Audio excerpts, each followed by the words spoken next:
Bonjour à toutes et à tous, bienvenue pour un nouvel épisode d'À travers Champs et à travers toute la France dans ce 59e Salon international de l'agriculture à travers la France et pour vous permettre tout simplement de découvrir les pépites gastronomiques de nos belles régions.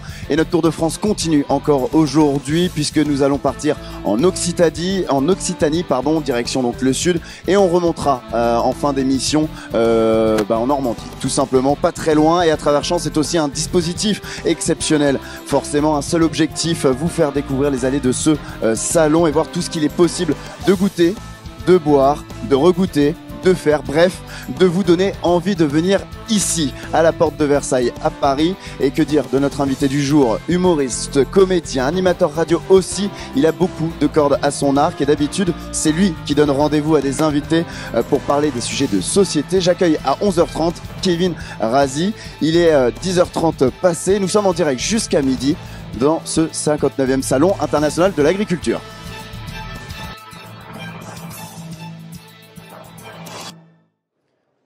Voilà, et donc pour nous suivre, c'est toujours la même recette, Émerger TV, la chaîne YouTube Émerger, Power Boost également. Et pour réagir, si vous voulez réagir, c'est hashtag Émerger, hashtag à travers champs.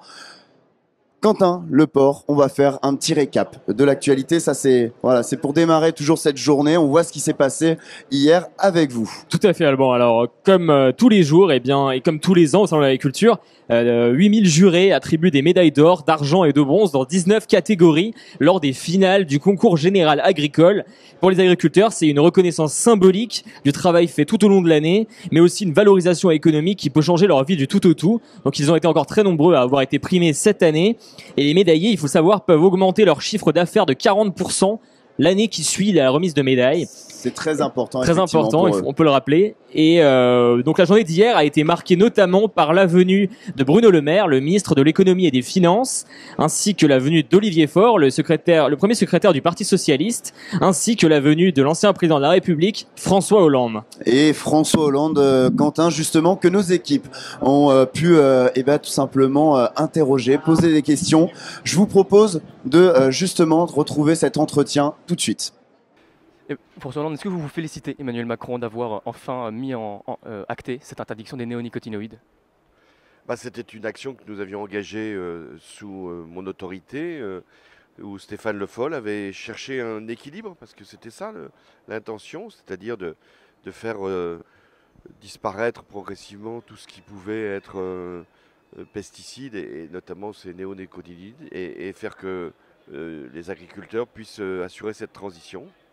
Sans ces produits, en revanche, le secteur de la betterave en France et ses milliers d'exploitants pourraient disparaître. Marc Fesneau parle d'une diminution de 30 à 40% dans l'industrie. C'est le prix à payer pour vous ? Non, je pense qu'il faut faire des étapes, des accompagnements, des processus qui permettent de trouver des substituts, de travailler avec l'Union européenne, puisque cette décision vient aussi de directives, puis ensuite de jugement européen. Donc il est très important de trouver les formes et les accompagnements nécessaires pour que les agriculteurs, et notamment ceux qui travaillent pour la betterave et pour le sucre, arrivent à trouver une solution. Oui, justement, vous parlez de l'Union européenne, la Belgique, l'Allemagne, la Roumanie, la Pologne aussi continuent les dérogations pour que leurs agriculteurs utilisent ces produits tueurs d'abeilles. Vous n'avez pas l'impression qu'on se fait avoir aujourd'hui en France ? Qu'on applique les règles, il ne faut jamais se mettre en cause pour justement assurer le respect de ce qui doit être la position commune. Ce qui est vrai, c'est que nous devons faire attention à la santé. Nous serions mis en responsabilité, sans doute, si nous continuions à utiliser un certain nombre de produits. Pas simplement par les apiculteurs, mais aussi par les citoyens qui demanderaient à rendre compte. Donc il faut aussi se rendre à l'évidence qu'il va falloir de toute façon écarter ces produits-là. Donc qu'on trouve des mesures d'accompagnement, qu'on puisse justement avoir une dérogation très temporaire quand elle est possible, mais il faut aller dans ce processus. Si on commençait à renoncer à l'objectif, je pense qu'on commettrait une grave erreur. Mais justement, la droite, elle répond pas d'interdiction sans alternative. Aujourd'hui, est-ce qu'on a réellement des alternatives? Voilà ce qu'il faut absolument chercher, c'est toutes les alternatives. On s'y prépare quand même. Là où il y a une interrogation à voir, c'est comment depuis déjà plusieurs années que ces produits ont été mis en cause, on n'a pas fait un effort de recherche suffisant, d'accompagnement des agriculteurs, de financement d'un certain nombre de substituts. Oui, bien sûr que ça ne peut pas se faire du jour au lendemain. Donc, il y a eu des manquements alors. Là-dessus, il y a eu sans doute un défaut d'accompagnement, de recherche, qui fait qu'on se retrouve dans une situation qui est douloureuse pour les agriculteurs et qui n'est pas rassurante pour les consommateurs. Vous comprenez que ça peut être un peu compliqué pour les agriculteurs qui ont des familles à nourrir d'avoir l'impression d'en passer après les abeilles? C'est un tort de dire que c'est les abeilles contre les agriculteurs. Ça serait une présentation qui serait fallacieuse.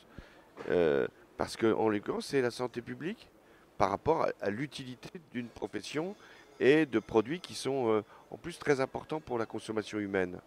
Donc il faut trouver, non pas un équilibre, il faut trouver le processus qui nous permet d'assurer la continuité des exploitations, de faire qu'elles puissent continuer à faire ce qu'elles font, c'est-à-dire des produits de qualité, tout en faisant en sorte que diminue et soit maintenant supprimé un certain nombre de produits nocifs. Voilà cet entretien exclusif qu'on a réussi à avoir de l'ancien président François Hollande. Merci à Axel Rebaud, à vous Quentin Leport et à Flavian Bonneau qui avaient tout simplement réussi à avoir cet entretien. On va continuer cette émission et on va tout de suite, messieurs, Quentin Leport, Bastien Cochet, vous m'avez rejoint. Bonjour. On va vous faire découvrir. Enfin, c'est vous qui allez travailler un petit peu. Vous allez devoir découvrir qui est Lise Jacob, notre invitée mystère de ce matin. Bonjour. Bonjour. Alors, vous êtes directrice commerciale de je ne vous dis pas quoi et et vous avez, voilà, je vous laisse, vous faites deux questions chacun. Lise Jacob répond par oui ou par non et après vous faites une proposition. D'accord. Moi, je tente un essai. Est-ce que vous êtes la femme de Christian Jacob? Non. Non. Est-ce que vous êtes directrice commerciale d'une société en lien avec l'agriculture? Oui. Pas du tout, je vends des automobiles. Je sais pas pourquoi je demande ça. Ça a un lien avec le salon, avec des choses que nous mangeons. D'accord. Est-ce que votre stand se trouve dans ce même hall où nous Non. nous trouvons? Non. Est-ce que votre stand est un stand en lien avec l'alimentaire? Oui. Absolument. Souvent, c'est ce que nous mangeons. Alors, est-ce que vous avez une proposition à faire? Non, pas du tout. Moi, juste, c'est alimentaire. C'est de la viande, c'est des fruits, c'est des légumes. C'est des fruits et légumes. On va les aiguiller un petit Je peu. peux pas répondre par oui ou par non, Voilà, je suis désolée. Non, c'est des fruits et légumes. Vous D'accord. savez quoi? Vous allez tout simplement, parce que je sens que vous n'êtes pas bon ce matin, vous allez tout simplement, C'est Lise gentil. Jacob, nous dire, c'est un rapport aussi avec la Tour Eiffel. Voilà, moi je suis la directrice communication d'Interfel, qui est l'interprofession des fruits et légumes frais. Et donc c'est le stand où vous pouvez admirer la magnifique Tour Eiffel, fruits et légumes. Voilà. Élément emblématique du salon de l'agriculture. Où effectivement, passage obligé, c'est un petit peu comme quand on passe à Paris, on va se photographier devant la Tour Eiffel. Quand on passe au salon de l'agriculture, on vient se photographier devant la tour fruits et légumes. Moi, j'adore les jeux de mots, donc déjà, je suis très friand. Et donc, tous les ans, il y a cette tour. Tous les ans, c'est vraiment un passage emblématique avec une quarantaine de produits différents sur la Tour Eiffel. Donc c'est une prouesse. Pardon? Que vous pouvez tous nommer de tête, j'imagine. Alors là, ça va être un petit peu un challenge. Soyez pas taquin, trop taquin, Bastien. C'est l'élément le plus photographié. Pourquoi vous faites ça? Aujourd'hui, c'est vraiment pour sensibiliser finalement à cette cause. Enfin, cette cause, c'est pas une cause, mais en tout cas aux professionnels des fruits et légumes. Donc, tout à fait, c'est pour sensibiliser à l'importance de la filière fruits et légumes française et aussi au fait surtout de consommer des fruits et légumes frais, quels qu'ils soient et d'où qu'ils viennent, puisqu'aujourd'hui c'est un vrai enjeu de santé publique. On a quand même une vraie problématique, notamment vis-à-vis des jeunes générations qui consomment 3 à 4 fois moins de fruits et légumes que leurs grands-parents. Donc cette Tour Eiffel, ça permet aussi aux jeunes générations de montrer l'importance des fruits et légumes dans l'alimentation. Et donc ça passe par exemple par des circuits courts et surtout aussi par consommer de saison finalement. Oui, mais pas uniquement, puisque aujourd'hui, pour nourrir tout le monde, il faut utiliser la grande distribution, qui quand même, faut aujourd'hui pratiquement 80% des achats de fruits et légumes sont faits en grande distribution. Donc, faut pas du tout négliger ces circuits-là, les circuits courts. Nous, on n'oppose pas les circuits de distribution, pourquoi pas, mais c'est aujourd'hui, ça représente vraiment une petite portion des circuits de distribution. Eh ben merci infiniment Lise Jacob d'avoir été avec nous, directrice de la communication donc pour les interprofessionnels français des légumes frais et les importateurs aussi. Nous avons tous les fruits exotiques et les agrumes importés. Et ben voilà, merci à vous. N'hésitez pas, vous donc qui êtes dans ce salon, à aller faire un tour, donc allez voir cette tour fruits et légumes pour vous photographier avec. On va retrouver, je vous l'avais dit, hein, on a un dispositif exceptionnel pour ce salon de l'agriculture. On va retrouver tout de suite Yoko Trigalo avec Flavian Bono. Vous êtes pas du tout, on me dit. Alors c'est avec donc Quentin. Non, Quentin, vous êtes là avec Axel Rebaud. Avec Axel Rebaud, forcément, s'il y en a un qui n'est pas là, c'est lui. Donc Yoko Trigalo et Axel Rebaud, vous êtes devant. Ah bah voilà, le bus vertigineux. Voilà, on est là. Exactement, le bus vertigineux dont on a parlé hier. Bus GRDF. Alors je me trouve devant ce bus, mais surtout je me trouve avec Jody ici. On va aller voir. Bonjour. Bonjour, bienvenue. On va aller voir ce bus vertigineux qui est en fait un escape game, un serious game, c'est une visée pédagogique. Et donc c'est un jeu qui dure 15 minutes, mais vous allez nous expliquer précisément. Avec plaisir. Je vous invite à rentrer dans le bus directement. Allez, on y va. Alors. Donc là, c'est le bus immersif directement. Vous allez utiliser les quatre panneaux pour interagir avec la tablette. Voilà. Elle est ici. D'accord. Donc ça va être ici avec la tablette sous forme de jeu. Tout se transforme. D'accord. Donc on va interagir. Alors c'est quoi un petit peu le but de ce jeu, tout simplement? C'est de faire redémarrer le bus tout simplement à l'aide de questions, d'énigmes et résoudre les énigmes pour avancer dans le bus et bien sûr ne pas se faire manger par le crocodile. Parce que ce bus est en panne, c'est ça? Le bus est en panne et va se faire manger par le crocodile. Donc le but du jeu c'est de réactiver les vannes et de réinjecter le gaz bio, le biogène vert à l'intérieur du bus. C'est quoi ce biométhane dont on parlait? C'est un gaz vert?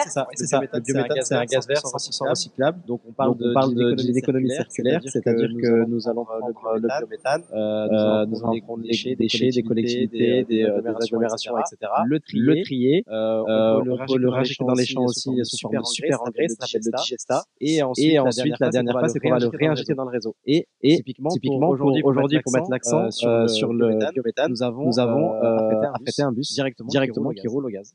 Alors, c'est quoi à peu près les énigmes qu'on peut avoir dans ce jeu? Est-ce que vous pouvez nous montrer un petit peu? Par exemple, ici, il va falloir scanner les haches. Ok. Donc là, on va avoir un H. Il va y avoir soit des formes scannées comme ça. Ok.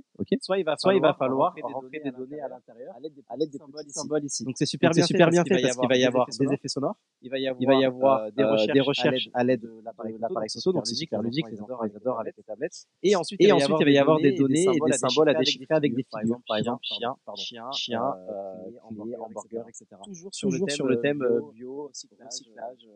Franchement, c'est magnifique, super bien fait. C'est à partir de 7 ans, vous me disiez? À partir de 7 ans. Il faudrait être accompagné des adultes. Parfois, il y a des questions qui sont un petit peu délicates au niveau des lycées, mais parce qu'on va parler de données, bien sûr, c'est très précis. Donc oui, il faut être avec un adulte. Et je rajouterais aussi qu'il y a 3 packs. Vous pouvez avoir soit uniquement le jeu avec les bâches, ici, soit vous pouvez avoir le deuxième pack avec la tente, et le super pack, vous êtes ici, le magnifique, on va dire emblématique, avec le bus, pour vraiment montrer en dur que ça fonctionne, que ça marche. C'est un vrai bus merci. D'accord. Je pourrais pas vous dire la merci Yoko Trigalo, merci, vous étiez merci beaucoup. Merci à vous Yoko Trigalo avec Axel Rebaud, donc dans ce bus vertigineux à l'entrée du salon. Vous pouvez aller faire un tour, emmener vos enfants pour donc découvrir ce bus. On attaque donc notre Tour de France et on attaque donc avec l'Occitanie. Et pour en parler, eh bien c'est vous, Bastien Cochet, qui vous y collez avec le portrait des régions direction le sud. Et oui, direction le sud. L'Occitanie, c'est la 2e région de France métropolitaine en termes de superficie. Un territoire vaste qui est découpé en 13 départements. C'est un record. Et combien vous pouvez m'en citer, Alban? Petit quiz, comme ça. Tous. Tous. Allez-y, je vous en prie. Alors, Non, il y a l'Ariège, l'Aude, l'Aude. l'Aveyron, le Gard, la Haute-Garonne. Bon, vous trichez. Bon, je le fais. C'est l'Ariège, l'Aude, l'Aveyron, le Gard, la Haute-Garonne, le Gers, l'Hérault, le Lot, la Lozère, les Hautes-Pyrénées, Pyrénées-Orientales, le Tarn et bien sûr le Tarn-et-Garonne. Du coup, ça en fait des identités condensées ensemble, ça en fait des facettes de cultures différentes, mais tous rassemblés autour de l'incontournable accent du Sud-Ouest. L'Occitanie, c'est la convivialité, la fête, la chaleur humaine. Bref, si vous êtes parisien, mouillez-vous un petit peu la nuque avant d'y aller quand même, ça change. Et en même temps, là-bas, les habitants ont de bonnes raisons d'être de bonne humeur, Bastien. Eh oui, une très bonne raison, 300 jours de soleil en moyenne. C'est une très bonne région aussi. Oui, très bonne région et très bonne raison, 300 jours de soleil en moyenne chaque année. J'ai même pas voulu comparer avec ici pour ne pas miner le moral. Et puis c'est vrai que vous êtes un peu pâle. C'est vrai. Et puis je vais au ski, vous verrez. Et puis il y a matière à profiter de ce beau temps avec la nature magnifique de cette région Occitanie. D'un côté, vous avez les Pyrénées avec les sports d'hiver et de l'autre, les belles plages du golfe du Lion avec de nombreuses stations balnéaires comme Narbonne, la Grande Motte ou votre fief où vous avez vos habitudes chaque été, je le sais Alban, le Cap d'Agde bien sûr. Absolument pas. Et puis il y a les gorges du Tarn, la Camargue, Gardoise ou la vallée de la Dordogne, mais il y a aussi de grandes villes, Bastien. Et oui, deux principales dans la région, Montpellier dans l'Hérault et puis surtout la ville rose, Toulouse avec sa grande équipe de rugby et forcément l'Occitanie, c'est les plaisirs de la table, le cassoulet de Castelnaudary, la garbure, ce potage délicieux des Pyrénées, l'aligot, le cassoulet, le confit de canard toujours très léger et bien sûr le foie gras du Sud-Ouest à consommer sans grippe aviaire quand même de préférence. Et l'aligot d'ailleurs, dont vous raffolez, Bastien. Absolument. C'est voilà, c'est votre petit c'est le passage mignon. Obligé. Exactement. Merci Bastien Cochet pour ce beau dessin de cette belle région de l'Occitanie. Et tout de suite, vous m'avez donné un petit peu l'eau à la bouche, donc on va justement goûter des choses avec vous, Flavien Bonneau, et Claire et Sébastien pour parler terrine, pâté, foie gras. Exactement, Alban, bonjour, c'est ça. Alors, vous faites du foie gras, des confits, des plats cuisinés, de l'oie, du canard, du veau, de la vache et même du mouton. Tout ça à la ferme du Ranteuil, dans votre exploitation appelée L'amour est dans le pot. Alors, comment sont élevés vos oies, vos canards, et qui font la particularité de vos produits aujourd'hui ? Bonjour. Eh bien, en fait, on a une petite ferme, oui, dans le sud du département du Gers. En fait, tout ce qu'on fait, c'est fait avec amour. Nos animaux sont élevés par nous-mêmes. On en fait beaucoup de visites à la ferme et on est heureux. C'est la 5e année qu'on monte au centre d'agriculture pour faire la promotion de nos produits, de notre patrimoine, de notre ferme et voilà. Et on invite toutes les personnes à venir déguster nos bons produits. Là, du coup, aujourd'hui, on vous a amené du pâté parce qu'en fait, comme il y a eu la grippe aviaire, c'est la 5e année. Et là, depuis hier soir, on est en rupture de stock de foie gras. Donc voilà. Et alors c'est pour ça qu'on développe, on fait du pâté Ranteuil. Le pâté Ranteuil, c'est du pâté de veau de la ferme pour pallier le manque de canard à cause de la grippe aviaire. Donc c'est depuis la grippe aviaire que vous avez vraiment développé le pâté avec la vache, le veau et le mouton. Voilà. Ça représente maintenant une grande partie de votre exploitation ? Oui, ça fait à peu près 20%. On fait 20% en conserve, 20%, ouais. D'accord. Alban, est-ce que vous voulez goûter peut-être ? Non. Oui, bien sûr que oui, j'ai envie de goûter. Vous croyez quoi ? Ça me donne très faim. Bastien aussi, vous allez goûter. Vous êtes un gourmand. Je vous laisse. Du coup, là, c'est lequel des deux ? C'est un des deux qui est là ? Non. Ah. Alors on passe. Celui-là est super bon. Celui-là, c'est du pâté d'oie. Du pâté d'oie. Voilà. Ok. C'est de l'oie avec la pomme de terre. Et de la pomme de terre ? Ouais. Ça va me plaire, c'est sûr. Et alors ça, en termes de dégustation, avec quoi vous l'accompagnez ? À quel moment c'est préférable ? Celui-là, c'est super bien pour l'apéro, le soir, entre potes. Ce pâté, en fait, il faut le déguster, il faut le mettre au frigo, on le laisse dans le bocal et on le tartine comme du beurre. Avec un bon petit vin, ça passe nickel. Et on l'ouvre à tout moment, quoi. En fait, il y a pour toute occasion. Et aussi, une de vos particularités en ce qui concerne les volailles, c'est que vous ne les abattez pas dans les abattoirs industriels, excusez-moi. Ça aussi, c'est fait à la ferme, chez vous. Pourquoi ce choix ? Est-ce que c'est une question d'éthique, peut-être ? Oui, voilà, c'est surtout pour ça. Et du coup, on a de la chance. C'est que voilà, on peut faire aujourd'hui tout de A à Z à la ferme. Et voilà, et c'est nous qui s'occupons de nos animaux jusqu'à la fin. C'est surtout très important pour nous. Voilà, c'est vraiment très local, de la naissance à l'assiette, disons. Voilà. Okay. C'est super bon. Alors, vous disiez, il faut le tartiner comme du beurre. Et c'est vrai que c'est hyper fondant. Vraiment, ça doit se tartiner tout seul. Moi, j'ai une petite question sur le nom de votre exploitation. Enfin, la marque plutôt. L'amour est dans le pot, c'est ça ? C'est quoi? Vous êtes c'est Parce pour qu'il y a 8 ans, on a participé à l'amour dans le pré. Ah. Voilà. Désolé. J'ai rencontré mon doudou. Voilà, tout s'explique alors. Mon doudou. Tout s'explique. Et d'ailleurs, belle histoire. Vous allez vous installer ensemble cette année, il me semble. C'est Voilà, bien ça. oui. Du coup, avec Seb, ça fait 7 ans qu'on est ensemble. Je peux même pas en placer une. Ah, il est malin. Il partage le travail, mais pas la maison. Non, du coup, et le gros de la ferme de cette année, en fait, c'est ça, c'est mon installation et pouvoir développer un peu plus l'exploit. Qu'est-ce qui va changer? Ça va rester la même exploitation ou vous allez encore plus développer disons qu'on a pas mal de demandes en viande, en tout. Et aujourd'hui, l'intéressant, c'est de pouvoir développer un peu plus, et tout en restant des bons produits fermiers, quoi. Avec 51 000 followers sur Instagram, j'imagine qu'il doit y avoir vraiment du monde qui s'intéresse à vos produits.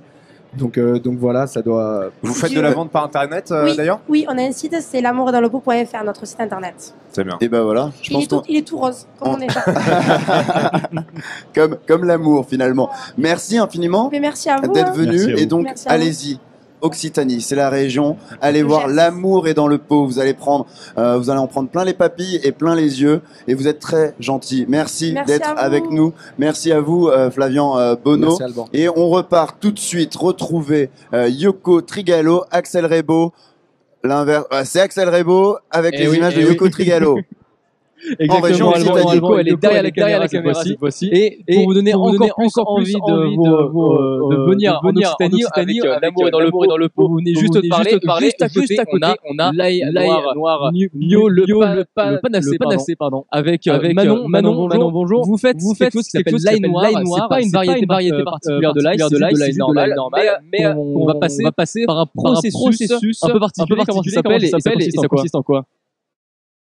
Alors l'ail noir, c'est la formation de l'ail blanc. On va le faire fermenter pendant 3 semaines. Donc il passe dans un four entre 50 et 80 degrés. Et il se produit une fermentation grâce à son humidité. Il devient noir et il perd son goût fort. Donc c'est beaucoup plus doux et plus sucré que l'ail blanc. Il va même changer de texture. D'ailleurs, on peut voir justement Yoko montre à la caméra. Voilà. Ça, cette texture. Alors, c'est vraiment de l'ail noir. Et c'est délicieux lorsqu'il est bien cuisiné. Et on peut faire plein de choses différentes. Vous avez parlé un peu tout à l'heure de différentes choses. On a des pâtes qu'on peut utiliser même en tapenade pour pouvoir goûter. Pendant qu'est-ce qu'on a justement? On peut goûter par exemple. Alors, on sent quand même l'ail, mais ça qu'il est différent. Alors. Beaucoup plus onctueux, une pâte blanche avec un ail normal, je ne prendrais pas comme ça. Mais là, même agent, là, ça coule tout seul. Ça coule tout seul, et si vous êtes tapenade, mais vous êtes plutôt, regardez, on a aussi, donc, c'est pas des saucissons, c'est de... Saucisse sèche de porc laineux à l'ail noir. Et comment est-ce que vous mélangez avec justement le saucisson, comment vous le trempez avec, c'est comment? Dans la préparation, c'est mêlé à la préparation de la viande directement. D'accord, alors une fois que la caméra est revenue, Yoko qui revient justement, on va pouvoir oui, ça peut qu'elle me dit bien sûr, en tout cas, il va partir tout seul dans le bouche. Alors voilà. Axel qui est en train donc de goûter. Axel, vous avez un métier difficile, hein. L'origine, écoutez, on est au salon de l'agriculture, on est là aussi pour faire des petites exceptions, on voit en plus, il y a pas mal de petits pots vachement intéressants, mais Alban, je sais qu'il va vous plaire davantage, parce que voilà, le matin, il y a besoin d'un peu de sucré, je sais que vous aimez beaucoup le chocolat, et justement, Manon, vous faites du chocolat à l'ail noir. C'est une noisette enrobée de chocolat noir à l'ail noir. Et écoutez, plein de choses qui, je pense, vont être délicieuses. Si vous voulez, Alban, je vous en ramène un petit peu. Voilà, moyennant quelques petits verres de cidre sans alcool. Depuis le début de cette semaine. Je demande ça depuis le début de cette semaine, qu'on me rapporte des choses, puisque je ne peux pas bouger. Alors oui, je goûte des choses, mais pensez à nous. On vous ramène des producteurs quand même. Hein. Oui, c'est très gentil. Mais voilà, vous goûtez beaucoup de choses et c'est vrai que eh bien ça donne très envie. Et en plus là, vous êtes pas loin, donc région Occitanie, vous êtes pas loin de Claire et Sébastien que nous avons reçus.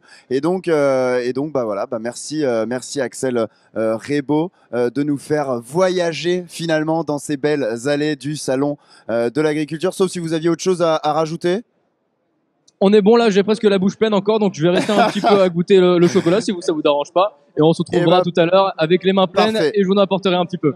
parfait. Merci Axel Rebaud, merci à Yoko Trigalo, et on continue nous en plateau parce que j'ai quand même de la chance en plateau. J'ai la possibilité quand même de goûter des choses. On va retrouver donc dans quelques instants la Normandie. On va partir dans cette région. On reste un petit peu encore en Occitanie, mais voilà, la Normandie, c'est la prochaine étape. Et puis Kevin Razi aussi, mon invité dans 30 minutes, qui sera donc sur ce plateau pour répondre pour parler de sa carrière, répondre à mes questions, voilà, passer un bon moment tous ensemble. Nous sommes ensemble jusqu'à peu près midi, un peu plus, midi 5 au salon de l'agriculture sur MRG TV et sur la chaîne YouTube aussi de Power Boost. Quentin Leport, rebonjour à vous. Rebonjour Alban. Vous êtes venu avec Geoffrey et on parle rhum. Tout à fait. Alors bonjour Geoffrey. Bonjour. Vous êtes venu aujourd'hui nous présenter donc vos rhums et vos Armagnac. Tout à fait. Que vous produisez vous-même avec un ami. Voilà, depuis 15 ans, si je me trompe pas. Tout à fait. On les produit pas depuis 15 ans. On se connaît avec mon ami Laurent depuis 15 ans. On s'est rencontrés à la faculté de biologie à Toulouse. Et voilà, on a fait pas mal de choses ensemble, pas mal de soirées, pas mal de bringues. On est parti 1 an en voyage. Et après ce voyage, on a décidé de monter notre entreprise. Et donc vous êtes dans le village de Cologne, dans le Gers. Tout à fait. Et donc vous avez votre production que vous nous avez amené en plateau ce matin. Je vois de l'Armagnac, du rhum, vous avez, il y a plein de choses dans les bouteilles. Alors, je vous coupe et je le dis une bonne fois pour toutes, tout ça, c'est à consommer avec modération. Bien sûr, j'allais le dire. Voilà, exactement, mais il faut le préciser. C'est pour ça qu'on va pas déguster ce matin en plateau. On va pas déguster. Est-ce qu'on peut admirer les bouteilles ou pas? Non? Oui, bien sûr, on peut ouvrir une bouteille si vous voulez sentir quelque chose. Ah, complètement. Écoutez, quelle bouteille vous m'autorisez à ouvrir? Je vais faire n'importe laquelle, on a beaucoup de choses, ça dépend de ce que vous aimez en fait. Nous, on a du café vanille, framboise, ananas, vanille, citron, romarin, bourgeon de sapin, miel, noisette, miel et poire chocolat. Il n'y a pas tout, mais j'ai amené que ça, donc si ça vous tente. C'est déjà pas mal. Écoutez, le bourgeon de sapin au miel. Ça a l'air assez inédit, bourgeon de sapin au miel. Est-ce qu'on ouvrira pas celle-ci? Oui, c'est des bourgeons de sapin d'Ariège et du miel d'Ariège. Vous pouvez l'ouvrir, hein. Et attention, c'est il y a le plastique, il faut ouvrir. Oui, attention à pas je vous laisse faire. Oui. Et donc, qu'est-ce que c'est justement cette recette qui est à l'intérieur, bourgeon de sapin au miel? Alors en fait, nous on fait des arrangés. Donc les arrangés, c'est de l'alcool dans lequel on met des ingrédients pour que ça macère. D'accord. On fait des rhums arrangés, c'est 100% bio, et on fait aussi de l'Armagnac arrangé. Là, c'est un Armagnac AOC qui est vieilli 1 an en fût de chêne de Gascogne, dans lequel on va rajouter des bourgeons de sapin. Les bourgeons de sapin, c'est vraiment ce qui sort au printemps. Les bourgeons verts fluo qui sortent des branches de sapin. Et c'est beaucoup utilisé en cuisine. Et ça a un bon goût d'épicéa, un bon goût de sapin, c'est très frais. Donc nous, on les a fait macérer avec de l'Armagnac donc, et du miel bio également qui vient de la montagne, donc qui vient d'Ariège. Ok, donc c'est vraiment une recette un peu maison, si je peux dire. C'est une idée un peu que vous avez eue vous et pas forcément... Oui, c'est une idée qu'on a eue nous. On est les premiers à arranger du sapin. On est également les premiers aussi à faire de l'Armagnac arrangé. Et tous vos produits donc sont bio. Et c'est une particularité parce que voilà, c'est pas forcément la norme dans les différents alcools qu'on a en France. Ou surtout sur les arrangés, c'est pas forcément la norme, mais nous on met des fruits à l'intérieur qui sont entiers, et qui sont souvent, on en garde la peau parce que le goût est dans la peau. Et on voulait pas qu'il y ait de pesticides dans nos produits. Et on a choisi ça aussi pour préserver les sols, parce qu'aujourd'hui, je pense que c'est important de préserver les sols et nos agriculteurs aussi. Donc voilà, c'est pour ça qu'on a choisi de produire tout en bio. L'alcool est bio et les ingrédients également à l'intérieur. Et la particularité aussi de vos alcools, c'est que de vos rhums, c'est qu'ils sont distillés en France. Oui, tout à fait. On a l'Armagnac qui est distillé à Hontanx. C'est limitrophe avec le Gers et qui provient de grappes de raisins qui sont cultivées sur des terres gersoises. Et le rhum est un rhum qui est distillé à côté de Carcassonne par la distillerie Bose. D'accord. Voilà, un artisan passionné qui fait de très très belles choses et on est très content de travailler avec lui aujourd'hui. Et comment est-ce qu'on distille justement voilà, pour faire du rhum ou de l'Armagnac pour les gens qui nous écoutent et qui savent pas du tout comment on fait ça? La distillation du rhum, déjà, nous on fera un rhum de mélasse. La mélasse, c'est ce qui reste quand on a du jus de canne, quand on a récolté le sucre en fait. On enlève tout le sucre et au bout d'un moment, on peut plus récolter le sucre, donc il reste une mélasse. Et le rhum de mélasse est un rhum qui est plus doux. Et cette mélasse-là, on va la distiller, on va la faire chauffer. Il va y avoir des vapeurs d'alcool qui vont après couler le long d'un tuyau et ça, on va avoir du rhum à 70 qui va sortir à la fin. Voilà, ça c'est la distillation. Et pour l'Armagnac, c'est du jus de raisin qui est fermenté, ça donne du vin. Et après, le vin est chauffé, pareil, comme le rhum, dans un alambic, pour avoir à la fin de la blanche d'Armagnac, qui va être vieillie ensuite en fût pour avoir un Armagnac AOC. Et vous nous conseillez de boire de l'Armagnac ou du rhum à quelle occasion en fait? Avec quoi est-ce que ça se marie en fait, mieux? ce qui est pratique avec les rhums arrangés et les Armagnacs arrangés, c'est que ça peut se boire comme ça, pur, à l'apéro ou en Dijon. Et nous, actuellement, là sur le salon, par exemple, on fait des cocktails. On fait un cocktail avec de l'Armagnac citron romarin et on le fait comme un gin tonic avec du tonic. Donc, Armagnac citron romarin et du tonic. On en fait un second avec du rhum, framboise, avec de la limonade et ça donne ce qu'on appelle nous le diabolique et c'est très goûtu, c'est très très bon, c'est très frais, c'est rafraîchissant, mais on peut également faire des cocktails avec du champagne ou avec du vin blanc, ça fait comme des kirs en fait. Merci. On va avant de vous laisser retourner dans votre stand, juste dire avec Bastien, on a senti et le sapin et le miel, c'est boisé. Alors là, on a juste senti. Je suis très curieux de pouvoir goûter. Je passerai vous voir. Il faut venir sur le stand. Alors on vous attend, les gars.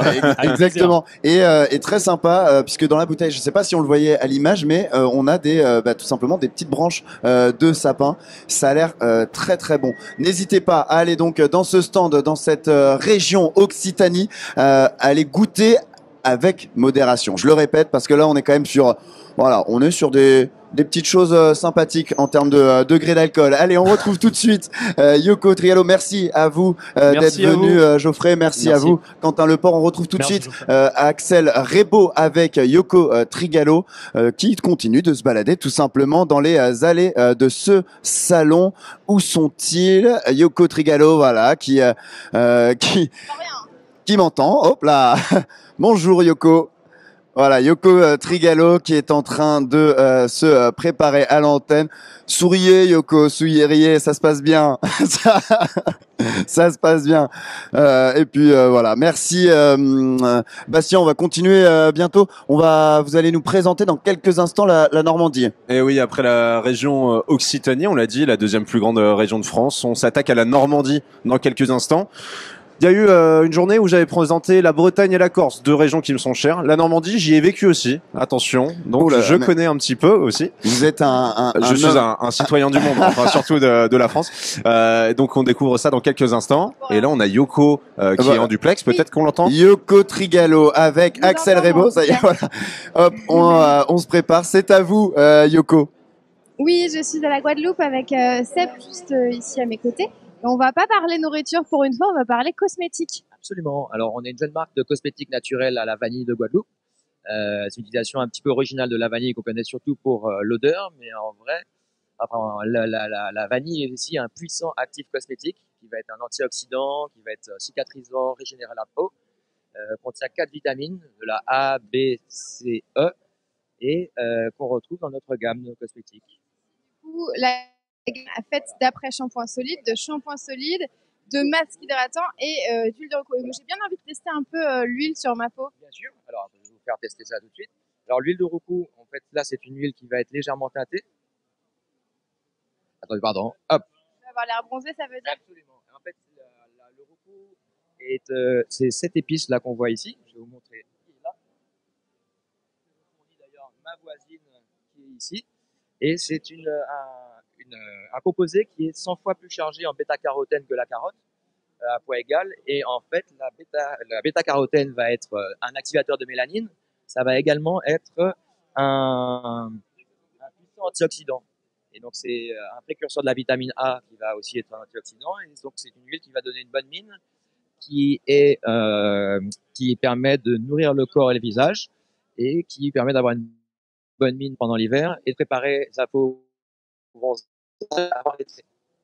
En gros, je pense que je sais plus qui dit. Je crois que c'est Bastien qui avait besoin un petit peu de bronzer à cet hiver, donc on va ramener un peu d'huile. Absolument. Ben, je vais vous donner une huile comme ça vous allez pouvoir la tester. Vous verrez que c'est un produit qui est assez, qui sent déjà très bon parce que c'est de la vanille qui est bien sûr avec du roucou et de la fève de tonka, qui donne un côté rond et qui du coup vous permet de préparer la peau au bronzage ou de te donner un petit teint hâlé en ce moment quand on a besoin là. Alors, il y a aussi des shampoings solides et du shampoing solide. On va regarder comment ça se présente. Shampoing solide, donc on trouve beaucoup de shampoings solides sur le marché. Il y en a très peu dans l'après-shampoing. Ça va être donc de l'huile de vanille qu'on va mélanger avec du beurre de cacao et de l'huile essentielle d'ylang-ylang. C'est un produit qui va être démêlant, qui est vraiment assez spectaculaire. Je vous laisserai tester. Et on a le côté shampoing qui va être pareil. Dans tous nos produits, on va retrouver de l'huile de vanille qui va être mélangée avec du beurre de cacao en forte quantité, de la poudre de shigakai, de la poudre de banane, et qui va vraiment nettoyer le cheveu, sachant que dans les produits solides, on n'a pas d'eau, contrairement à tout ce qui va être les... Donc là, on est sur un produit qui va être quasiment 50 utilisations, et qui vaudrait à 2 bouteilles de shampoing. Et c'est un pain gavé d'actifs. Donc, en fait, l'eau, ça va être celle de la douche, et les actifs sont dans le shampoing. Et qui est vraiment un beau produit, je vous laisserai tester aussi. Plaisir, je vois qu'on sera bien équipé pour sentir bon, pour avoir un teint allé cet hiver. Et donc, vous avez créé cette marque, vous nous avez dit quand? Alors, cette marque a été créée, on s'est lancé au Salon de l'Agriculture en 2020. Depuis, on a monté notre laboratoire de cosmétiques qui est sur notre exploitation, qui a gagné le prix leader régional et national en 2022. Et le prix leader est un prix qui récompense l'innovation en milieu rural. Et donc, pour notre laboratoire qui est complètement éco-responsable, qui est autonome en électricité, autonome en eau, avec la phytoépuration. Donc on a voulu avoir une démarche vraiment globale, éco-responsable, de la fabrication jusqu'à vraiment avoir le moins d'impact. Donc l'idée, c'est de faire des produits qui sont bons pour les humains et qui soient bons pour la planète. On respecte la planète avec de bons produits. Alban, je vous en ramène. Avec grand plaisir, avec grand plaisir. Pourquoi j'ai pas le teint assez allé pour vous? Si, vous avez le teint allé, mais ça fait toujours plaisir de bronzer encore un peu plus, non? Qu'est-ce que vous en pensez? Allez, je prends et ça sera pour Bastien Cochet aussi. Voilà, ça va lui faire du bien. Merci à vous, Yoko Trigalo. Merci à Axel Rebaud qui tous les deux, vous continuez à vous balader dans ces allées, les allées de ce salon. Ça y est, on va passer enfin à cette. Alors j'ai enfin, non, comme si l'Occitanie c'était pas bien, mais on va passer tout simplement à la Normandie et notamment avec vous, Bastien Cochet. C'est le moment, voilà, de revenir un peu dans le Nord. Eh oui, vous le savez, maintenant je suis devenu le meilleur petit-fils de France. L'autre jour, en dédicaçant ma grand-mère à l'antenne, et parce que j'ai des origines bretonnes. Et en Bretagne, on n'aime pas trop la Normandie. Est-ce que vous savez pourquoi, Alban? Absolument pas. Eh ben, ils sont un petit peu jaloux, les Bretons. C'est très drôle parce que, à cause d'un monument de l'architecture, c'est le Mont Saint-Michel, évidemment. Et effectivement, ça me fait mal de le dire. Et il est bien normand, le Mont Saint-Michel, il faut le dire. Les hommes mentent, mais pas les pintillés sur Google Maps. Et restons bon esprit, Bastien, puisque la Normandie, c'est principalement deux grandes villes, Caen et Rouen. Et absolument, c'est aussi une région assez connue à l'international parce qu'elle a connu un événement historique légèrement important, le débarquement des forces alliées lors de la Seconde Guerre mondiale. Coutances, Avranches, Bayeux, Cherbourg, Lisieux, que des équipes de 3e division qui pourraient battre Marseille en Coupe de France. Et tant de bleds paumés qui n'auraient jamais connu la gloire, il faut le dire, sans les nazis. Mais avant la guerre, il y a eu des figures historiques, bien sûr, en Normandie. Guillaume le Conquérant, Flaubert, Guy de Maupassant. La Normandie, c'est une terre de personnages illustres. Vous prenez beaucoup de risques quand vous dépeignez nos régions. Au niveau gastronomique, qu'est-ce qu'on y trouve de bon, Bastien? Alors, c'est tout d'abord la capitale de la coquille Saint-Jacques, la Normandie. Elle est riche, bien sûr, de ses pêcheurs, de ses marais aussi, par exemple, avec l'agneau de Pré-Salé, élevé en baie du Mont-Saint-Michel. Côté fromage, il y a de quoi réveiller un mort, il faut le dire. Le Pont-l'Évêque, le Camembert, le Livarot, les Normands ont de belles vaches et ils savent les mettre à profit avec leur crème fraîche aussi, bien évidemment. Et côté boisson, Bastien? Bien sûr, et toujours à consommer avec modération. On l'a dit, hein, du cidre, bien sûr, du cidre normand, le Calvados aussi, pour bien commencer la journée en allant se coucher directement, un alcool à base de pommes et à 70 degrés qui a donné naissance à une tradition, le fameux trou normand. Alors, la définition officielle, c'est coutume ancrée dans les habitudes normandes qui consiste à boire un verre de Calvados au milieu du repas afin de redonner l'appétit aux convives. C'est joliment dit, hein. Mais traduction, c'est boire un verre d'alcool à 90 pour vous faire vomir et pour faire de la place pour la suite. Bon appétit, bien sûr.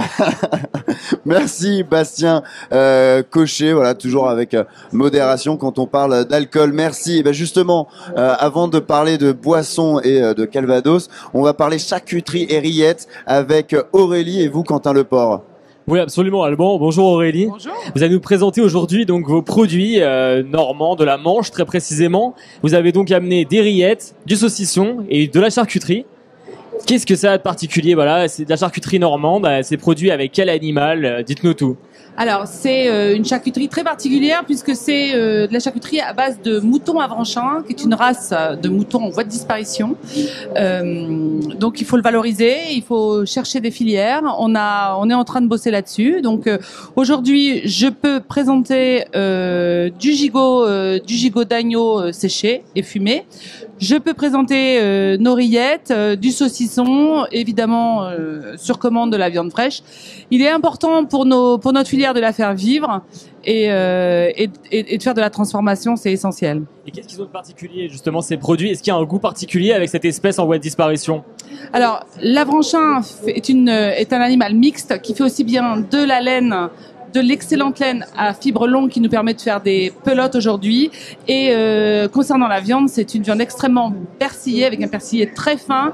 C'est une viande de luxe. C'est une viande vraiment très goûteuse, pas très forte et vraiment très accessible à tout le monde. Et donc vous produisez vous-même ces produits? Oui. Vous êtes aussi éleveuse? Alors je suis éleveuse sélectionneur et donc je produis ces produits en partenariat avec les jambons de l'Essai à Maître Artisan Normand. Alors je me plais à dire que ce sont des moutons de race normande, élevés en Normandie, transformés en Normandie par un Maître Artisan Normand. Donc en termes de circuit court, c'est hyper éthique, c'est hyper bien. Et comment est-ce qu'on fabrique ces produits? Voilà, pour le commun des mortels, c'est vrai que le saucisson c'est vraiment un ingrédient phare, on adore ça, oui. Et on ne sait pas forcément comment ça se fabrique. Le saucisson, il faut une bonne recette. Là, en l'occurrence, on a mis du cochon aussi à l'intérieur parce que on peut pas faire du 100% agneau ou voilà. Donc derrière, on a essayé de faire une spécificité. On avait lancé notre premier saucisson à base de piment d'Espelette aussi. C'était sympa, ça a donné un petit côté original. Là, il est légèrement fumé. Il se déguste super bien à l'apéro, il est hyper appétant, c'est très sympa. Et les rillettes, par exemple, c'est aussi pour l'apéro ou alors c'est plus pour, je sais pas, un repas ou alors les fêtes ou alors peut-être un événement plus particulier? En fait, moi, j'ai l'esprit apéro. J'aime pas les cacahuètes, donc je me suis dit tous les produits, il faut que ça soit hyper accessible à l'apéro. Donc là, les rillettes, on a fait des rillettes au curry, des rillettes. On a mélangé aussi notre mouton avranchin avec une autre race menacée qui est le porc de Bayeux. Donc c'est des rillettes hyper accessibles, hyper sympas. Et la terrine de brebis relevée avec un petit peu de cognac. L'apéro, ça passe bien. Alors, on a rien là pour goûter, mais c'est très dommage parce que là, votre rillette au mouton avranchin au curry, ouais. Ça me donne très très envie. Je sais pas si on aura moyen de goûter. Et vous avez... Mais je vais vous la laisser, mais bien sûr. C'est adorable. Vous êtes adorable. C'est peut-être mieux pour votre régime allemand. Ouais, mais d'ailleurs, s'il y a faut rien à l'apéro goûter. aussi avec. Parce que... Exactement. Non, mais ça et vous avez justement allié en fait des produits locaux, vraiment de la Manche, oui. Avec des spécialités de l'étranger. Le curry, par exemple, ça nous fait voyager en Inde. Vous avez su associer des saveurs très différentes en fait dans ces rillettes. Alors, elles sont la rillette est très très légère en curry. Parce que je sais que dans la Manche, on n'aime pas trop les trucs très très prononcés. Voilà. Mais derrière, c'est une rillette de printemps, c'est une rillette facile à manger. Voilà. Elle est pas forte en mouton parce qu'on veut que ça soit hyper accessible à tout le monde. Et ouais, on a aussi la méfiance des gens qui disent c'est du mouton, on fait de la rillette avec du mouton. Et c'est sympa. Vrai que c'est pas très commun. Parce que quand ils goûtent, en fait, ils disent mais en fait c'est bon. Oui, c'est délicieux même. Et le mouton, c'est pas forcément un produit qui est très consommé peut-être dans la Manche. Moi, je suis moi-même originaire de la Manche, ouais. Et à côté de Saint-Valahougue. Et ouais. C'est vrai que dans ce coin-là, les moutons, c'est pas forcément monnaie courante. Et justement, cette espèce en voie de disparition, elle est aujourd'hui présente dans votre coin uniquement, de la Normandie. Non, alors moi, je fais partie de l'Oscar, l'organisme de sélection Cotentin, Avranchin, Roussin. D'accord. Et donc, ce qui est hyper intéressant, c'est qu'aujourd'hui, en Avranchin, on a une politique d'installation au niveau de la Normandie,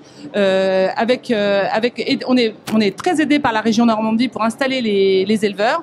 Ça nous permet d'en avoir aussi bien dans la Manche qu'en Seine-Maritime, dans l'Eure, dans l'Orne, dans le Calvados.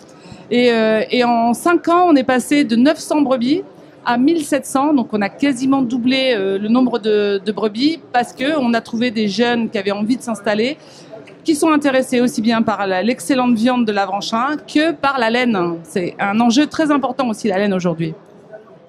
Merci Quentin, c'est délicieux. C'est délicieux, c'est léger. Visiblement, Alban, c'était la première fois que vous utilisiez votre bouche pour manger quelque chose, donc c'était un peu compliqué. Mais non, effectivement, c'est très léger, ouais. Ça m'a donné appétit visuellement, sans avoir goûté, ça me donne très envie d'en manger. Et effectivement, le côté curry est très doux. Léger. Voilà, exactement. Bah merci infiniment. Merci à vous d'être venu, Aurélie. On va peut-être pendant qu'on rejoint Axel Rebo et Yoko Trigalo. J'allais dire Axel Yoko, non, c'est Axel et Yoko. Vous nous coupez un petit morceau de saucisson qu'on le goûte pendant qu'on rejoint Axel et Yoko. Axel, voilà. Ouais, Alban, effectivement, on est actuellement dans la région Normandie et on est avec Benoît Argentin qui est chef. Du coup, vous venez de préparer un petit truc, un petit quelque chose. Qu'est-ce que c'est là? C'est justement, on voit dans les huîtres. Qu'est-ce que c'est? Alors dans les huîtres, là nous avons du veau et de l'huître de vol-des-roses avec un petit jus de céleri branche. Wow. Un petit accident en direct. C'est normal, c'est Axel Rebo, il faut un petit peu de problème. Je viens un peu de l'autre côté, peut-être qu'il y aura moins de problèmes. Alors, vous me dites, donc dans une huître, on a du veau, on a du céleri, il y a pas mal de saveurs différentes. Et là, on a des vraies huîtres pour le plus grand bonheur de Bastien Cochet. On sait qu'il adore ça. Donc voilà, il y a quand même quelques huîtres qui seront un peu plus agréables. Est-ce qu'on peut les goûter? Est-ce que ce sont pour un invité de marque qui n'est pas encore arrivé? Ah oui, vous pouvez goûter. Hein. Super. Et ben l'invité de marque, c'est moi justement, c'est parfait. Je vais me permettre de goûter juste comme ça. Peut-être qu'on peut voir un peu. Donc c'est du veau, vous me dites. Du veau et de l'huître, d'accord, ok. Et donc cette sauce qui est jaune justement, qu'est-ce que c'est? C'est du céleri. Céleri branche monté à l'huile d'olive. C'est ça. Et ben, on sent bien l'huile d'olive et c'est très iodé, comme dit Bastien Cochet, l'adorateur des huîtres du plateau. Axel, vous êtes là toute la journée d'ailleurs. Je suis un poil déçu. Je pensais vous voir en tablier. Je pensais que vous aviez cuisiné un peu là. Eh ben écoutez, on est en train de me dire qu'ils s'attendaient à ce que je sois en tablier. Bon, on va leur dire, on est arrivé un peu en précipitation, mais on peut cuisiner quelque chose peut-être. Oui, c'est ça, oui. Bah là, je vais faire sur une nouvelle recette là. Si vous voulez, je peux vous faire les huîtres devant, s'il n'y a pas de souci. Ah bah avec plaisir. On va pouvoir voir comment sont faites directement les huîtres. Est-ce que je peux vous donner un petit coup de main, découper quelque chose, touiller? Je sais pas. Moi, je suis multifonction, faut savoir. Je vais vous donner quelque chose à faire. Ah bah c'est très très gentil, Benoît Argentin qui est au stand Normandie. Vous voyez, on a pas mal d'animations. Yoko peut vous montrer pas mal de stands qui font ce genre de choses. Et Benoît Argentin, aujourd'hui, c'est lui que vous allez pouvoir retrouver pour cuisiner toutes sortes de recettes, dont cette fameuse huître. Yoko peut montrer un peu justement Benoît qui est en train de s'atterrer avec sa coquille. Donc là, qu'est-ce que c'est qu'on est en train de mettre dans... C'est du tartare de veau là. Du tartare de veau. C'est ça, c'est du veau. Coupé en tout petits dés. Donc ça, c'est des recettes qu'on peut faire chez soi pour impressionner un peu. D'accord. Là, on découpe. Très simple et efficace. On découpe l'huître. Voilà. Donc, alors, là, on a des gens sur le plateau qui sont en train de crisser parce qu'ils adorent les huîtres en entière dès le début de l'émission. Absolument, Axel, oui, j'ai une mission pour vous. Il y a Bastien à côté de moi qui me murmure tout bas. Est-ce que je pourrais en avoir? Donc, Bastien, vous en faites pas, je vous rapporte voilà. Vous serez bien aimable, c'est Axel. trop aimable. Magnifique. Mais après moi, j'en ai déjà mangé 2 les 3 derniers jours, donc je pense que je vous la laisserai cette fois-ci Alban. Je sais que vous en raffolez aussi. Oh, vous battez pas sur le plateau, il y en aura pour tout le monde. Et alors, comment c'est? On prend avec une petite fourchette comme on avait fait, ou on peut prendre directement. Donc, voilà, d'accord. Cul sec, voilà. Le cul sec de l'huître. Bah écoutez, à la vôtre, Alban, à la vôtre, Bastien. Moi, bon appétit, Axel. Pour le plus grand plaisir des amoureux des saveurs iodées.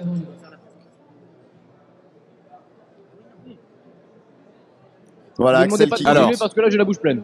Oui, elle est iodée, j'imagine. L'occasion de remercier encore le chef Benoît Argentin qui vous permet, Axel, et tout simplement de mettre un peu la main à la pâte et de vous proposer cette dégustation. C'est quoi le programme là toute la journée? Donc il est derrière les fourneaux et il cuisine. Absolument, Benoît Argentin sera là derrière les fourneaux pour justement présenter aux visiteurs la prochaine recette que vous allez faire. Ce sera quoi? C'est du filet mignon de porc avec une purée de chou-fleur, oignons caramélisés et un caramel de cidre. Alors là, si vous n'êtes pas convaincu, personnellement, je pense que je vais rester là toute la journée et regarder Benoît, parce que réservez-nous une petite table, on arrive. Eh ben oui, prenez une petite table. Bon là, une petite chaise là, vous allez pouvoir continuer d'animer l'émission en face de Benoît. Vous allez vous régaler toute la journée. Merci infiniment Axel Rebaud et Yoko Trigalo qui continuent de se balader, donc qui étaient dans cette région de Normandie. Merci au chef Benoît Argentin. Et ben on continue de se balader dans cette région avec cette fois-ci de la boisson, du Calvados avec Flavien Bonneau.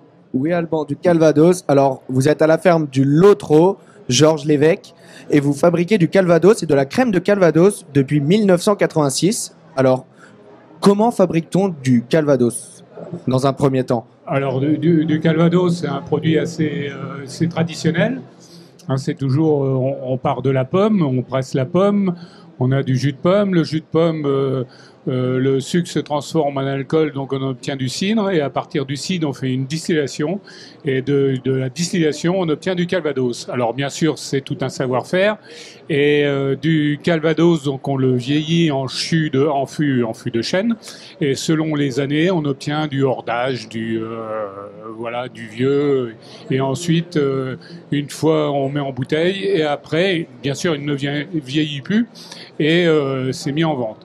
Alors moi, ma spécialité, bien sûr, on fait du Calvados, mais c'est surtout la crème de Calvados que nous avons depuis 1986. En 1986, voilà. Alors pour la petite histoire, c'est que nous, on était agriculteurs, on s'est installé en 1976. Pendant 10 ans, j'ai eu un troupeau de vaches, mais on avait une ferme, une petite ferme de 30 hectares. Donc c'est vrai qu'avec l'arrivée des quotas, on s'est remis en question de se dire est-ce qu'on continue ou est-ce qu'on va sur d'autres créneaux. Alors on a eu deux créneaux, un premier créneau sur le tourisme et le deuxième créneau, justement la crème de Calvados. Sur la crème de Calvados. Et quelle est la différence entre le Calvados et la crème de Calvados? Qu'est-ce qu'on rajoute pour que ça fasse de la crème? Alors, c'est tout simplement...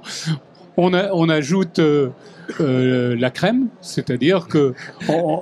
Ça m'aurait étonné pour des Normands. Voilà, n'est-ce pas, mais vous en mettez partout, en fait. On me pose la question, donc je réponds. C'est vrai que vous aimez beaucoup la crème en Normandie aussi. Alors, c'est-à-dire, c'est nos deux produits emblématiques, et c'est vrai que moi, je trouvais judicieux qu'on puisse faire de la crème de Calvados. Alors, au début, c'était l'idée, et bien sûr, on a fait plusieurs contacts avec d'autres entreprises, et puis on semblait pas être pris au sérieux, et nous on s'est pris un petit peu au jeu en disant écoutez, vous voulez pas la faire, nous on va la faire. Et on a fait une étude de faisabilité sur le produit, on a fait une étude de marché, et de là on a construit parce que là il fallait absolument, pour le savoir-faire, il fallait absolument construire un atelier de fabrique pour la crème de Calvados. Donc on a investi, et c'est là où on nous a dit vous n'allez pas pouvoir tout faire et continuer à traire les vaches. C'est un autre métier. Donc on s'est orienté vraiment sur cet autre métier en complément de notre activité de tourisme. Et comment est-ce qu'on consomme cette crème de Calvados et le Calvados? Moi je pensais que le Calvados c'était juste un digestif, mais on peut aussi en apéro peut-être?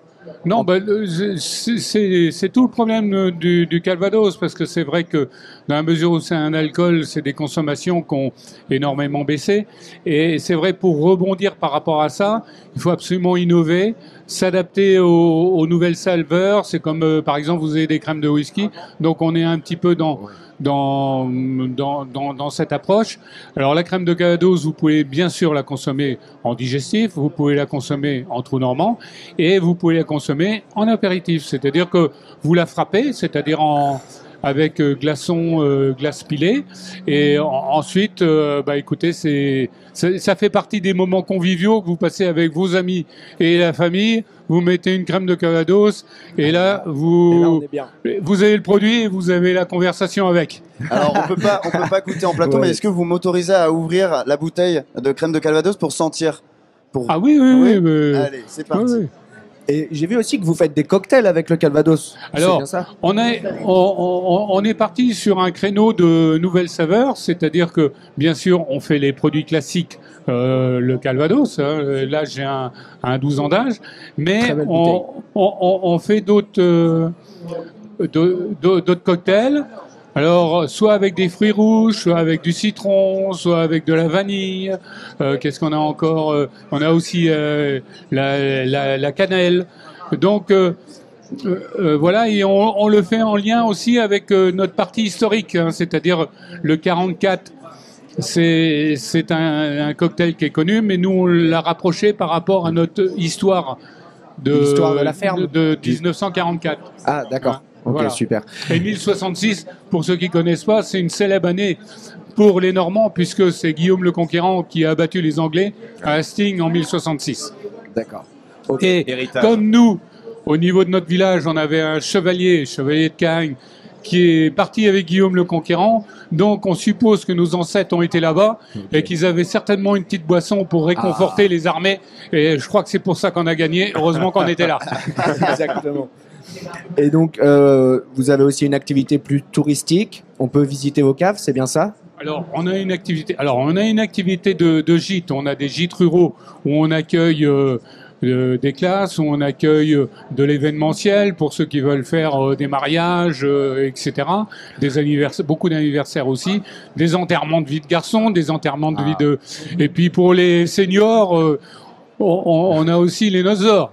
Ah oui. Voilà, alors les gîtes, et puis on a tout un parc de loisirs avec du swing golf. On a un parc de 15 hectares hein, où on a parcours d'orientation, balade sur les impressionnistes, un rallye photo, une chasse au trésor, un autre skate game. Voilà, et on a foot golf, swing golf. Voilà. C'est-à-dire que vous venez le matin, vous passez toute la journée, et bien sûr vous finissez par la visite de la fabrique, la visite de la cave, la visite de la boutique, et vous repartez forcément avec une crème de Calvados. Ouais. Avec modération. Et vous avez l'air de dire qu'il vaut mieux le faire en fin de journée plutôt qu'en début. Il vaut mieux être encore en forme. Plutôt parce que comme ça, les gens racontent leur histoire le soir avec autour de la crème de Calvados. Parce que s'ils commencent par la crème de Calvados, ils feront peut-être pas les activités. Oui. Ou alors ils sont. Merci infiniment d'avoir été avec nous. Et ben écoutez, franchement, on a senti avec. C'est très léger. Moi, je m'attendais à quelque chose de beaucoup plus fort, comme le Calvados pur, mais j'ai regardé. C'est à 17 degrés. Exactement. Et même le Calvados, c'est 40. Et même en termes de nez, effectivement, ça agresse beaucoup moins. Merci infiniment d'être passé chez nous. On vous retrouve dans la région de Normandie. On retrouve Yoko Trigalo et Axel Rebaud qui eux continuent d'arpenter les allées de ce salon. Oui, alors on a arpenté, on a couru même. Donc là, je prends une petite pause si vous voulez bien, mais c'est surtout qu'on va encore manger avec vous, Vicky. C'est vrai. Merci. Bonjour. Alors du coup, vous êtes, on le voit là, c'est la marque Mon Surgelé Végétal que vous avez créée en 2016, si je ne me trompe pas. C'est ça, exactement. Est-ce que vous pouvez nous raconter un petit peu l'histoire de cette marque? En tout cas, pourquoi vous avez eu l'idée de créer cela? Alors, donc ça remonte il y a bien longtemps, lorsque je vivais au Canada, où ce que le marché du végétal et plutôt de l'alternative végétale était plus développé qu'en France. Enfin, en France, ce marché était inexistant. Et j'avais remarqué qu'il y avait une demande faible, mais présente. Et je me suis dit, pourquoi pas? Et lorsque je suis arrivé avec les professionnels de l'alimentation, c'est-à-dire les restaurateurs, les cantines, ce marché qui était totalement fermé, aurait ouvert ses portes un jour, et c'est celui qui commence, on va dire, à creuser en premier qui finit par y arriver. Alors on va se lever, on va aller voir ce que vous nous proposez dans vos produits. Alors ce sont des produits surgelés, c'est ça? Et à base de quoi? Expliquez-nous. Donc là, vous allez découvrir une de nos gammes de produits qui est sans allergènes. Donc tous nos produits sont généralement végétaux, c'est-à-dire qu'il n'y a pas de lait, il n'y a pas d'œufs. Et là, sur la gamme qu'on développe, sans allergènes, c'est une gamme de produits, c'est-à-dire où vous n'avez pas de soja, vous n'avez pas de gluten. Ça permet à n'importe qui de pouvoir manger nos produits. Donc, autant d'un point de vue éthique ou ethnique que d'un point de vue santé ou régime alimentaire. Donc là, vous pouvez voir l'un de nos produits qui est le burger, donc fait à base de protéines de petits pois, mais aussi d'épices, d'eau et d'oignons. On va le travailler, on va le malaxer pour avoir un goût assez sympa, dont vous pourrez en juger par vous-même. Mais aussi, en fait, on a des fortes valeurs nutritives, donc apport en protéines, glucides, qui est bien équilibré, et des valeurs énergétiques faibles, plus faibles que la viande parce que moins de graisse. Donc il n'y a pas de graisse, mais un peu d'huile. Alors moi, vous n'aurez pas beaucoup de difficultés à me convaincre parce que je suis plus fan des produits végétaux que de la viande. Et ça fait bien longtemps que j'aime beaucoup manger à la place de la viande, des burgers comme ça végétariens. Alors, je vais goûter ça, évidemment, mais aussi, ça, est-ce que vous pouvez nous présenter ce produit-là? Oui, bien sûr. Alors, également fait à base de protéines de petits pois. Là, on va travailler avec des épices, un peu d'oignon, on va le malaxer, et avec la protéine de maïs, on va créer une texture, donc qu'on appelle nous de la tartinade, mais qui va ressembler un peu au pâté. Donc, on a différentes saveurs. Les saveurs sont reconstituées avec des épices. Donc, on est également sur pas d'arôme, rien d'artificiel, que du naturel. Et là, on est sur la version bio. Donc, là, on est sur la saveur truffe. On sent bien le goût de la truffe et c'est vraiment délicieux. Alors, ça peut être une alternative pour ceux qui ne mangent pas de viande, mais vous en avez parlé aussi pour ceux qui peut-être ont des allergies. On retrouve vos produits uniquement sur Internet pour le moment. Oui, alors à ce jour, on a décidé de ne pas travailler, on va dire, avec les grandes surfaces ou les boutiques. On vend exclusivement sur Internet. Pourquoi? Parce que ça fait donc 7 ans qu'on se bat pour créer une conception d'alternative végétale au meilleur rapport qualité-prix. C'est-à-dire quelque chose qui est à la fois accessible, mais avec des produits nobles, sains et goûtus. Donc c'est pour ça qu'on a réussi à le maintenir, parce que on est notre propre distributeur et notre propre fournisseur. Et de ce fait, on arrive à équilibrer les prix en moyenne entre 12-13 euros le kilo sur des produits, on va dire. Merci Yoko Trigalo, merci infiniment, merci Yoko Trigalo, toujours accompagné d'Axel Rebo. Bah, finalement, en fait, vous switchez depuis le début de cette émission. On vous retrouve plus tard d'ici la fin de cette émission. Mais dans quelques instants, j'ai le plaisir de recevoir Kevin Razi, humoriste, comédien, animateur radio. Je le disais en début d'émission, plein de cordes à son arc. Merci Kevin Razi d'être avec nous sur ce plateau. Première fois au Salon de l'Agriculture. Ben ouais, c'est la première fois, donc je suis super content en fait. Très bonne initiative de m'avoir invité. Ouais. Ah ben génial, génial. Écoutez, Kevin Razi, avant de parler de tout ce que vous faites aujourd'hui et de tout ce que vous avez fait, je vous présente Bastien Cochet. Bastien Cochet, il a fait ses petites recherches, il est allé fouiller à droite et à gauche et il a dressé votre portrait. Si il a un poil piquant, vous n'hésitez pas à réagir. Ah, pas de souci. J'ai le cuir épais. Je suis toujours très gentil. Kevin Razi, c'est avant tout un ado du 19e arrondissement de Paris, passionné de basket et qui a un peu trop regardé la série H. Alors très jeune, vous allez commencer à écrire des blagues et écumer les stand-up pour faire vos armes. Et puis, vous apprenez aussi à faire vos propres vidéos. Et un jour, vous faites le buzz, comme on disait en 2010, avec Section d'Homo, parodie de Section d'Assaut, qui vous vaut apparemment encore des relations encore un petit peu tendues avec certains membres du groupe. Personnellement, moi, je vous ai connu avec votre succès suivant, à l'époque où il n'existait plus qu'un seul type de vidéo sur YouTube, les parodies de Bref. Sauf que vous le faites en version antillaise et c'est tellement drôle qu'on vous invite pour l'épisode final de la série. Ouais, c'est ça, exactement.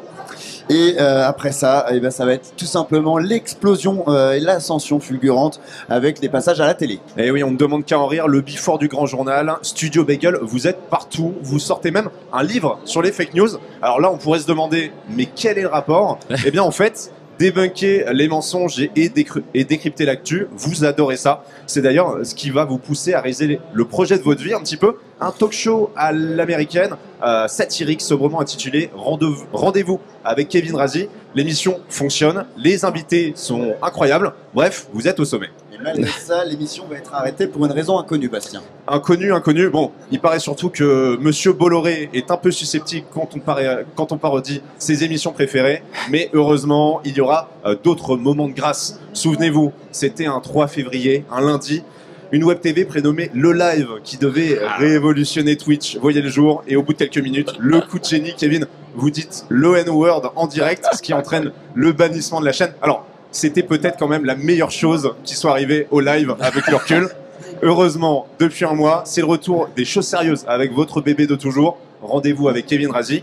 Et c'est quand même vachement mieux que le live. On adore. Merci beaucoup. Voilà le portrait de Bastien Cochet. Merci à vous, Bastien Cochet. Et cette fois-ci, c'est moi qui est dans votre rôle finalement. C'est moi qui vais vous poser les questions. Et on va revenir dans un premier temps déjà sur les débuts avec 2008, notamment votre premier spectacle solo, The Living Razi. Yes. Comment vous aviez besoin, ça a été hyper formateur pour vous, ce spectacle? Bah, ça s'est fait un peu dans l'urgence parce que à la base je faisais la première partie d'un humoriste qui s'appelle Kinan. J'ai fait ça pendant 2 mois et on était en novembre, fin novembre, et j'ai dit au patron du théâtre, j'aimerais bien avoir mon propre créneau pour faire mon spectacle, mais je pensais qu'il allait m'en donner un dans 6 mois. Il m'a dit bah ok, on commence début janvier. Et là il a fallu réunir tous les sketchs que j'avais, faire quelque chose. Mais ouais, c'était une super expérience parce que j'avais envie de raconter plein de choses et c'était le moment ou jamais quoi. Et puis vous êtes aussi connu finalement aussi avec les clips parodiques. Donc Bastien en a parlé, le premier buzz vraiment c'est 2010 avec Section d'Homo, d'où est partie l'idée, tout... Une vanne. Ouais. On était au bureau à l'époque, je bossais avec Grégory Guillotin chez People for Cinema et j'étais avec Tariq Seda qui était auteur aussi, et on s'imaginait le coming out de mecs de cité, et c'est vrai qu'à l'époque c'était pas des sujets qui étaient très abordés, et donc c'est pour ça que ça a pris. Aussi, fun fact, le clip, la chanson Désolé de Section d'Assaut cartonnait mais n'avait pas de clip officiel, et nous comme on l'a sorti avant, quand on tapait Section d'Assaut Désolé, on tombait que sur nous, et c'est pour ça que ça a marché. Ouais. C'est ça qui a créé le buzz, et puis il y a un autre clip, une autre parodie. Voilà, Sébastien aussi en a parlé. C'est Bref, la version antillaise. Bref, ouais, je fais bien. Ouais, super. ça pareil. Enfin, c'est du génie. Ça dure même pas gentil. 1 minute.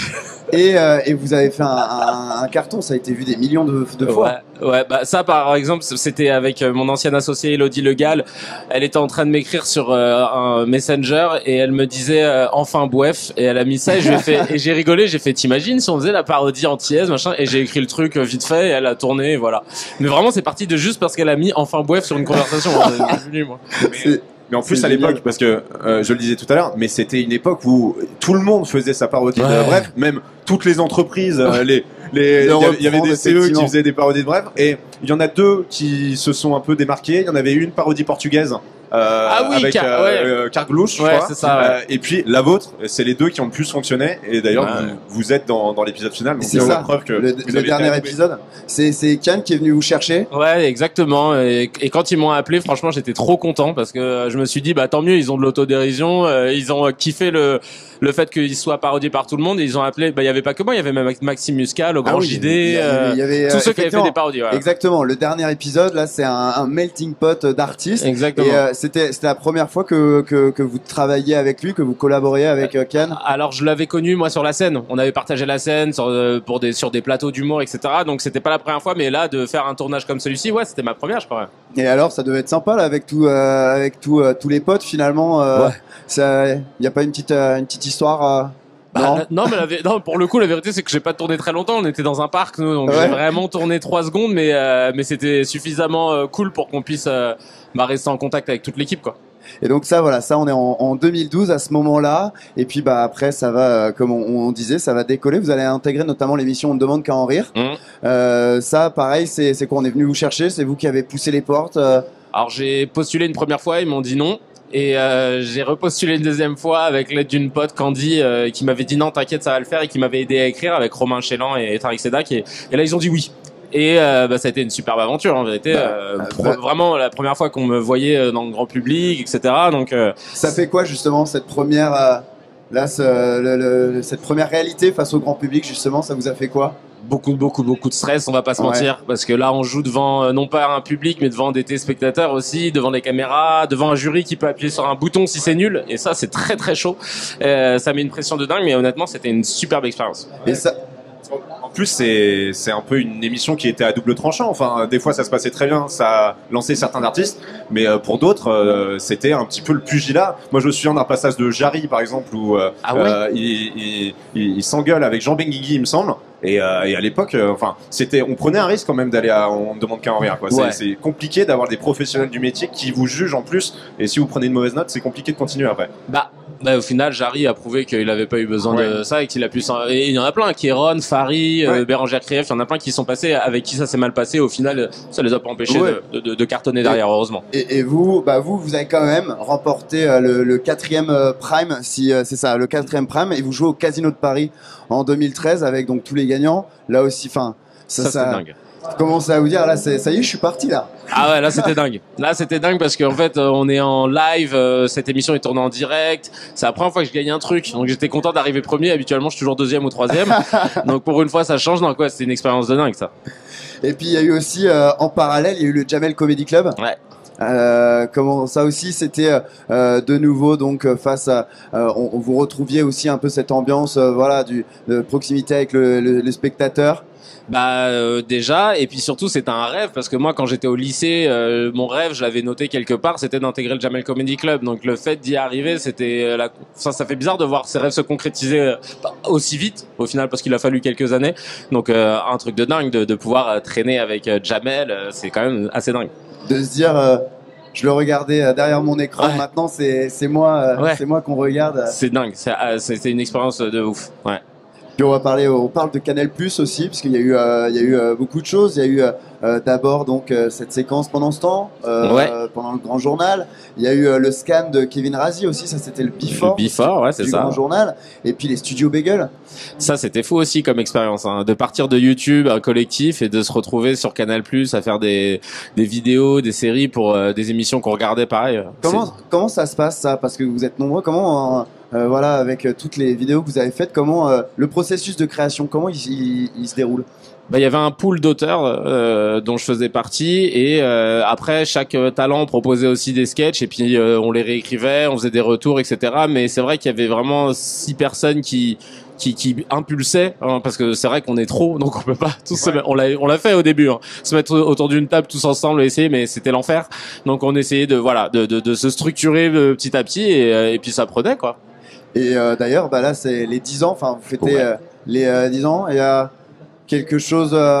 Est-ce qu'il y a quelque chose que vous avez à nous annoncer? Il y a des choses à savoir pour ceux qui sont fans, qui attendent peut-être. On a fait le Prime là pour les 10 ans, donc on a fait des nouveaux sketchs, etc.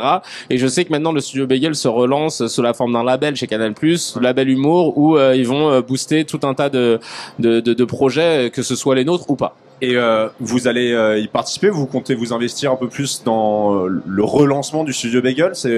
Parce que là, pour les 10 ans, vous étiez présent pour le Prime. D'ailleurs, ça fait comment de retrouver, j'imagine vous les avez recroisés plein de fois, mais de se retrouver toute cette troupe d'un coup, avec des nouveaux, ceux de Brood par exemple. Ouais.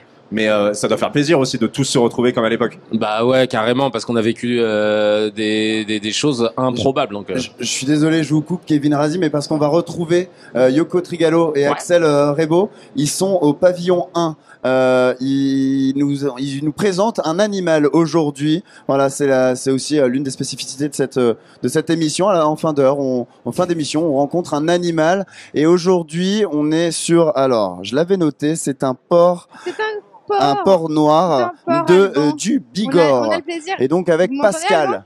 Absolument, Yoko, c'est à vous. Ah, absolument. Super. On est en présence de Servia et puis surtout de Pascal, son éleveuse. Bonjour. Bonjour. Alors, vous venez de me dire que cette belle bête vient de gagner le 3e prix, c'est ça? Exactement. On vient de gagner le concours le 3e prix de beauté, en fait. Tout à fait. Ça veut dire que c'était une belle beauté, vous l'avez dit. C'est un porc noir de Bigorre. Est-ce que vous pouvez me raconter un petit peu comment tout a commencé? Parce que je sais que c'est une reconversion pour lui.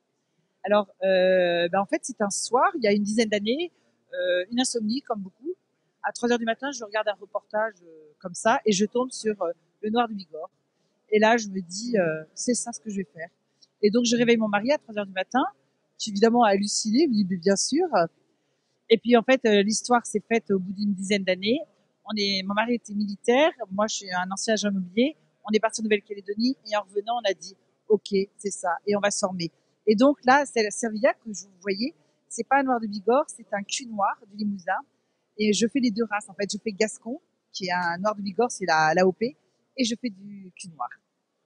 Alors, on le mange, le porc cul noir de Bigorre. Est-ce que vous pouvez me dire un petit peu ce que vous faites comme produit? Alors, en fait, on fait ça à la ferme. Donc, on est la ferme des Chevaliers Noirs. Donc, on fait de la viande fraîche qu'on livre, en fait, des colis. On fait des colis qu'on livre sur toute la France. Et 2 fois par an, on livre dans chaque région. On a divisé la France en 4 régions plus Paris. Et voilà, et dans 8 jours, je pars vers le nord-est. Et après, on recommence Paris, etc., etc. On fait de la charcuterie, c'est quoi? De la viande fraîche et de la charcuterie. En fait, voilà, on a commencé la charcuterie, donc on fait aussi des box. Et donc, on livre aux gens ou on envoie même par livreur, on envoie les box aux gens qui le souhaitent. C'est quoi les critères pour être une reine de beauté, en tout cas gagner le 3e prix comme Servia l'a gagné? Alors, en fait, le cul noir, c'est une race ancienne rustique en pleine sauvegarde. Et en fait, les critères étaient les suivants. Donc, il faut qu'elle ait la tête noire, entièrement noire, les fesses noires, que la tache noire ne descende pas en dessous du jarret, qu'il y ait un épi entre les fesses et la tache noire, entre la tache noire des fesses et la tache noire du milieu. Après, il faut que les oreilles soient tombantes, mais pas en casquette. Pas complètement, il faut qu'elles soient en casquette, à peu près à mi-yeux. Il faut qu'elle ait des aplombs assez fermes, parce qu'en fait, ça vit complètement en nature, en pleine nature, et nous, c'est dans nos montagnes. Donc, il faut qu'elle ait des aplombs vraiment bien fermes pour qu'elle puisse se gambader et dans les collines, et dans les bois, et dans l'herbe. C'est très précis comme critère. Je suis pas sûre que tout le monde puisse se lancer dans ce genre d'élevage. Vous, votre ambition, c'était d'être utile pour nourrir les Français. Oui. En fait, comme dit mon mari, en fait, il a servi pendant 32 ans la France, et maintenant, on veut servir les Français avec de la bonne nourriture. C'est important pour nous. Vous êtes présent au Salon de l'Agriculture chaque année, donc depuis combien de temps maintenant? C'est la première fois. En fait, on a commencé l'élevage il y a 14 mois simplement. Et on a eu l'honneur d'être sélectionné par le syndicat du Puy Noir. Ils sont venus à l'élevage et ils ont trouvé que Servilia était assez joli pour venir. Et donc, on est très honorés. Vous avez fait la route jusqu'à Paris. Félicitations. Et Servilia, vous avez les félicitations d'Alban. Voilà, félicitations et merci. Et puis bonne fin de salon donc à Pascal, Yoko Trigalo et Axel Rebo. On vous retrouve encore d'ici la fin de cette émission, je ne sais pas, on verra tout ça. Kevin Razi, du coup, je vous avais, je suis désolé, je vous avais coupé sur une question de. C'est extrêmement mal poli, mais on va s'en remettre. Non, on parlait du studio Bagel, du fait de se retrouver après 10 ans tous ensemble, c'est une espèce de cours de récré en fait. Bah au final on a retrouvé très vite nos réflexes et parce que ça faisait des années que j'avais pas vu certains des membres du studio Bagel et honnêtement ça s'est super bien passé et puis ça donne même envie de faire d'autres choses quoi, donc trop content. Ça a amené même d'autres projets derrière. C'est quoi pour ça, d'autres projets comme je sais que c'est suite à cette réunion que Ludovic m'a dit tiens j'ai un nouveau projet de vidéo etc. Est-ce que tu veux venir et peut-être qu'il y aurait pas pensé, tu vois, si on s'était pas retrouvés. Donc c'est pour ça que c'est cool au final de se voir et puis on va essayer de s'inviter mutuellement dans les projets de chacun. Et puis il y a une sorte de, j'imagine, parfois pour certains, c'est comme si vous étiez quitté la veille en fait. Vraiment, pour le coup c'était ça. Il y avait vraiment cet automatisme, les mêmes vannes et tout. Alors c'est soit on n'a vraiment pas changé d'humour, soit il y avait vraiment la même alchimie. Cette même complicité. Petite parenthèse parce que vous avez écrit, Bastien en a parlé, vous avez écrit un livre Fake News, éviter de tomber dans le piège aux éditions donc La Martinière Jeunesse. Ce besoin de finalement d'être accroché à l'actualité, c'est important pour vous parce que même dans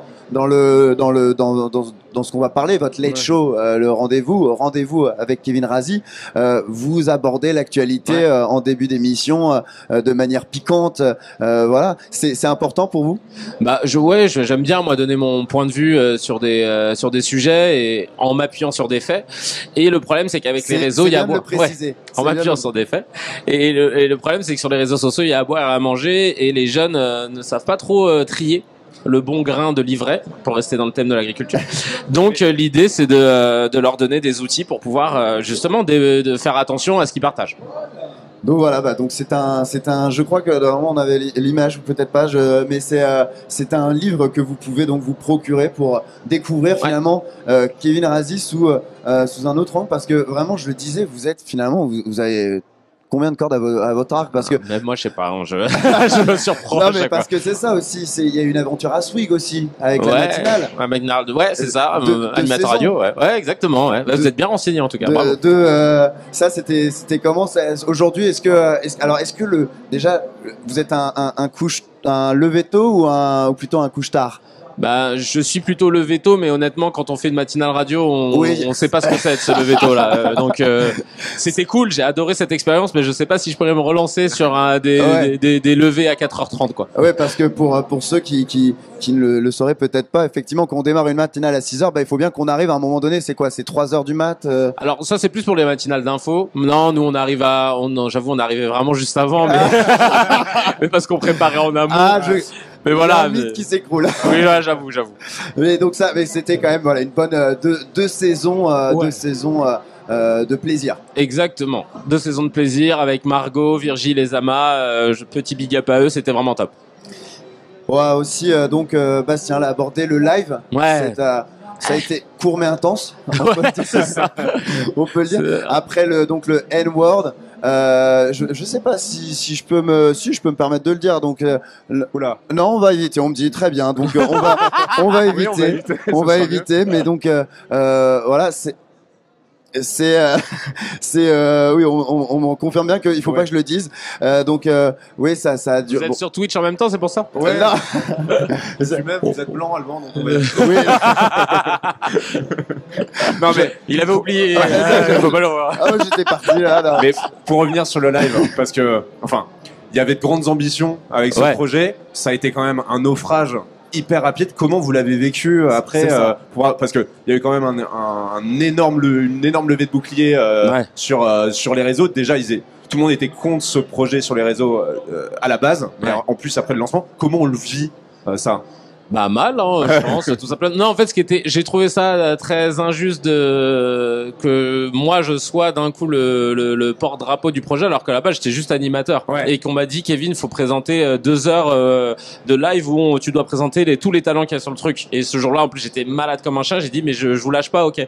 Mais c'est pas moi qui ai eu l'idée de le créer et ni de le faire de cette façon, etc. Parce que je m'y connaissais pas du tout encore à ce moment-là. Donc moi j'ai trouvé que les gens étaient très durs avec moi parce que j'avais pas forcément les codes et tout et après le projet il était ambitieux mais il a mal été fait, mais encore une fois moi si avec du recul je l'aurais fait différemment parce que j'ai pu découvrir le milieu de Twitch, etc.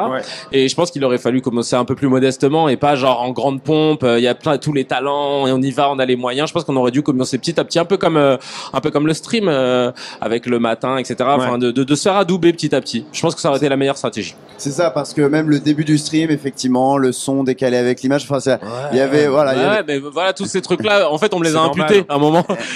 Et puis le son, et puis machin, bah oui, mais là, pour le coup, oui, effectivement, là, c'est pas vous. Est-ce que, justement, il y a une sorte de jurisprudence, le live, pour, votre rendez-vous, avec Kevin Razi, parce que, aujourd'hui, vous êtes, on va en parler, on va en reparler, mais c'est enregistré donc au Théâtre des Enfants du Paradis. Et c'est rediffusé après. Le replay est disponible sur YouTube, mais pas sur d'autres plateformes et pas sur Twitch notamment. Ouais, mais parce qu'en fait sur Twitch il aurait fallu que ce soit en live et pour l'instant on n'est pas encore assez rodé. Comme on redémarre en indé le projet, on s'est dit qu'on n'allait pas prendre le risque de le mettre en direct si jamais il y avait des couacs, des problèmes de montage. C'est juste pour ça. Et puis en plus pour faire une émission vraiment produite en live sur Twitch, c'est beaucoup plus compliqué qu'avec du montage. Faut vraiment avoir une grosse équipe derrière. Donc c'est ça, parce que nous on a il y a des vidéos, des synthés, des trucs comme ça, donc on n'était pas encore prêt là. Mais quand vous voyez par exemple l'émission Zen. Alors justement, Bastien, attendez, parce que là vous allez très vite. Excusez-moi. On va en reparler avant justement, parce que là maintenant on va s'attarder effectivement sur donc le grand retour de votre late show. Avant ça, je vous propose un petit jeu. Allez. Un petit jeu, voilà. L'idée c'est je vous donne une phrase. Et vous essayez de me dire d'où, à quelle... C'est des phrases forcément que vous avez prononcées. Ah merde. Voilà. Et de me ressortir par exemple si je vous dis les bureaux sont ouverts de 13h à 16h. Monsieur, en dehors de ces horaires, je ne suis pas habilité à vous répondre. Ah bah ça c'est dans Bouef. C'est là. Évidemment. Exactement. Bonjour, je suis Zozo Diakité et j'ai besoin de 850 €. Alors là, compliqué. Alors là. Non, je ne sais pas. C'était avec Greg Guillotin d'ailleurs. C'était une vidéo avec Greg Guillotin. Ah ouais? Ouais. C'était leurs 10 ans cette année. C'était avec les studios Bagel. C'est êtes-vous un humain? Ah ouais. Ah oui, cette vidéo. Bah bravo, j'avais oublié. Le jeu est dur, Oui, parce que j'allais dire, même ma mère parfois me ressort des trucs. Je me dis, je m'en souviens pas vraiment. Par exemple, si je vous dis peut-être que je suis quelqu'un d'un tout petit peu trop discret. Ah, c'est les Cassos. Exactement. Quand je faisais Où est Charlie? Exactement, Charles Lee, des Cassos. Et la dernière, c'est une attaque en tenaille qu'il propose là. Ça a déjà marché à Düsseldorf. Ah, ça devait être une vidéo avec le Bagel, ça Ouais. Où je faisais un général peut-être ou C'est ça, exactement. Avec Monsieur Poulpe. Ah oui, voilà, ok, d'accord. Mais j'ai pas le titre. C'est la maquette et notamment aussi il y a Monsieur Poulpe, mais aussi il y a Jean-Christophe Bouvet qui joue le colonel, le colonel dans tous les taxis. Oui, voilà. C'est vrai. Ouais. Bon bah ça va. Ça va, je m'en sors pas trop mal. Bah ouais, c'est bon. Le défi rempli, vous avez tout retrouvé, sauf la première finalement, mais non pas la première, la deuxième. Êtes-vous humain, voilà. Est-ce que tiens par rapport à Charles Lee aujourd'hui, est-ce que Kevin Razi il est discret, il est de nature discrète? Ah ouais, totalement. Ouais, je suis très timide dans la vie, donc pour le coup, alors peut-être que ça se voit pas, mais là, voilà, dès que l'émission finit, je me cache et je me cacher dans du foin. Il doit y en avoir à côté. Non, mais ouais, je suis quand même assez discret dans la vie, mais sur scène, c'est autre chose. Ça va, heureusement. Alors, on a parlé donc de radio. Il y a aussi Fort Boyard. Ouais, Fort Boyard, cette petite, cette pige, Fort Boyard, vous jouez un prof fainéant. Ouais. C'est vous qui avez demandé le rôle ou c'est... Non, on l'a créé un peu ensemble et il fallait trouver un truc. Après, je voulais pas forcément accentuer ce côté-là parce que j'avais pas envie que ça fasse cliché, mais c'est vrai que on l'a créé ensemble avec les équipes et c'était cool de pouvoir occuper la vigie du père Fouras quand même. Ça, c'est classe. Hein. C'est une légende finalement pour beaucoup. Moi, j'ai entendu dire que les conditions de sécurité sur les tournages de Fort Boyard sont absolument horribles. Est-ce que c'est vrai ou pas? L'arrivée en bateau, tout ça, apparemment, c'est très compliqué. L'arrivée, c'est la première épreuve et elle est horrible. Pour le coup, je vois tout le monde mettre un harnais. Je me dis, mais qu'est-ce que vous faites là? Bah, c'est comme ça qu'on monte. Et puis on voit un bras qui nous tire. Non, ça c'est flippant, mais sinon c'était ça va. Et puis c'est très crevant. Il y a pas d'ascenseur aussi. Kevin Razi, merci d'être avec nous. On est encore ensemble pour quelques minutes. On va maintenant s'attarder effectivement à ce rendez-vous, que les gens doivent prendre maintenant pour vous regarder. Ce rendez-vous, c'est comme ça que ça s'appelle, cette émission, ce Late Show, Rendez-vous avec Kevin Razi. Donc ça a été lancé en 2017, il y a eu 3 saisons, finalement ça a été donc arrêté, et là c'est le grand retour. On est sur un format déjà plus long. C'est pourquoi cette volonté de plus peut-être se poser? C'est juste parce qu'en fait on n'est plus en télé, donc on fait ce qu'on veut. C'est ça qui est cool. Si l'émission doit durer 40 minutes, c'est pas grave. Si elle dure 1 heure, c'est pas grave. Et je pense que c'est ça qui est assez appréciable dans la liberté que les réseaux sociaux nous offrent. C'est de se dire on fait ce qu'on veut et de pas être en télé dans un format. Ouais, parce que c'est presque plus un format podcast. Cette fois-ci, c'est une longue discussion avec un invité. Ouais, c'est ça. C'est plus ça qu'avec des génériques, des séquences voilà, un c'est peu ça, plus ciselées. Mais petit à petit, là, on va commencer à rajouter des magnétos, etc. Fallait juste qu'on prenne nos marques, mais petit à petit, ça va arriver.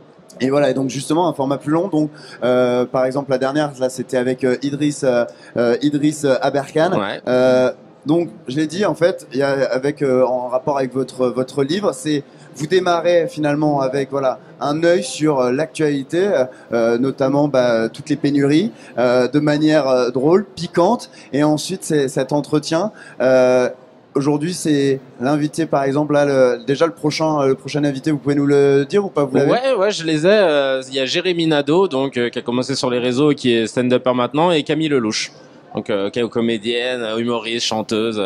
Voilà, c'est pour les prochaines. Et donc la spécificité, donc, c'est que c'est enregistré dans le 9e à Paris, au Théâtre des Enfants du Paradis. Ouais. Pourquoi aussi? C'était une volonté, ça aussi, de se dire, parce que vous auriez pu le faire finalement dans un studio enregistré, et puis après le rediffuser sur YouTube. Il y avait ce besoin quand même de retrouver le contact. Déjà, c'est pas si évident de trouver des studios où on peut accueillir 100 personnes, bizarrement. C'est vrai que c'est simple de trouver un petit studio avec une table, pour un podcast, mais studio public, c'est compliqué. Et le théâtre, comme je viens de là, je trouvais que ça de créer une réelle proximité avec le public. Mais c'est ça, vous vouliez absolument enregistrer ce Late avec public. des gens en public. Ah ouais. Je pense que c'est la valeur ajoutée de Rendez-vous par rapport à toutes les émissions qu'il y a sur le réseau. C'est qu'on a un public et du coup, mon jeu est différent, il y a un vrai rebond et c'est ça qui crée aussi la dynamique qu'on a sur les émissions. Ouais, vous interagissez en plus avec le public dans vos vidéos. Dans la dernière, on voit que vous interagissez. C'est hyper sympa, ça. En fait, c'est ça, c'est que dans les émissions télé, on le fait pas forcément, alors que là, on est dans un théâtre, donc je peux me le permettre et ça donne une réelle vie. Mais donc, j'adore. Et est-ce qu'aujourd'hui, le late, c'est une recette qui fonctionne en France? Ça vient des États-Unis? Est-ce que... Je sais pas, je crois qu'on n'a jamais réussi à trop. Depuis Rendez-vous, ça va mieux, mais non, c'est vrai que non, en fait, si vous voulez, on n'a jamais fait mieux. Je crois bien. Non, Alain Chabat, c'était pas mal, mais il manquait peut-être un peu de point de vue. Voilà, c'est si je devais. Mais c'est juste qu'aux États-Unis, les late shows ils sont présentés par des humoristes et nous, on a mis du temps à le comprendre ici et ça change la donne en fait. Ouais, effectivement. Mais on abordait rapidement l'émission Zen, par exemple sur Twitch, qui elle est pour un public peut-être un peu plus jeune et qui est dans un style complètement absurde et totalement différent. Mais quand vous voyez le succès que ça a quand même cette émission, ça vous donne pas envie quand même d'essayer de mettre la vôtre en direct pour essayer d'attirer tout ce monde? Ah bah si, totalement. Je pense que là, on avait besoin de faire nos armes, essuyer les plâtres, mais maintenant qu'on est en maîtrise de ce qu'on est en train de faire, la prochaine étape, c'est de le faire en direct sur Twitch. De faire enfin un retour, j'espère réussi.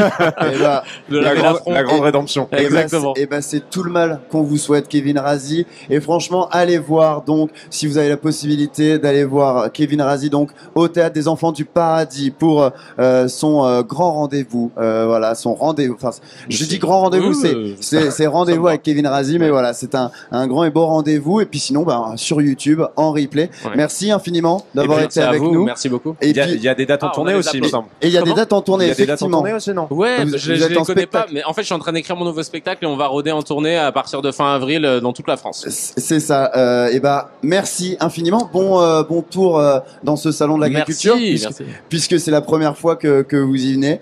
Et merci encore à vous d'avoir été avec nous.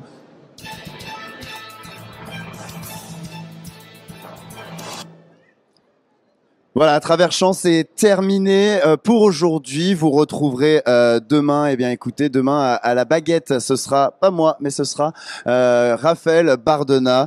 Merci en tout cas d'avoir été avec nous, de nous avoir regardé. Merci à vous, Kevin Razi, encore une fois d'avoir été avec nous. Merci à notre invité mystère d'avoir fait découvrir cette tour Eiffel en fruits et légumes. Merci aussi à tous ceux qui ont participé à cette émission. Axel Rebaud, Bastien Cochet, qui m'avait accompagné, voilà, Flavian Bonneau, Quentin Leport, Yoko Trigalo, Axel et Yoko qui ont cavalé durant cette émission. Merci à la technique derrière, Hugo Samiez, Flavien, je vais y arriver, Flavien Léger et Benjamin Poulain, mon ange gardien dans l'oreille. À travers Champs, je vous l'ai dit, donc ça revient demain à partir de 10h30. C'est Raphaël Bardena qui reprend les manettes. Avant ça, il y a aussi Zone Paul à partir de 10h. Et je vous souhaite, écoutez, j'ai plus qu'à vous souhaiter une très très bonne journée et si vous êtes sur le salon de l'agriculture, profitez bien avec modération.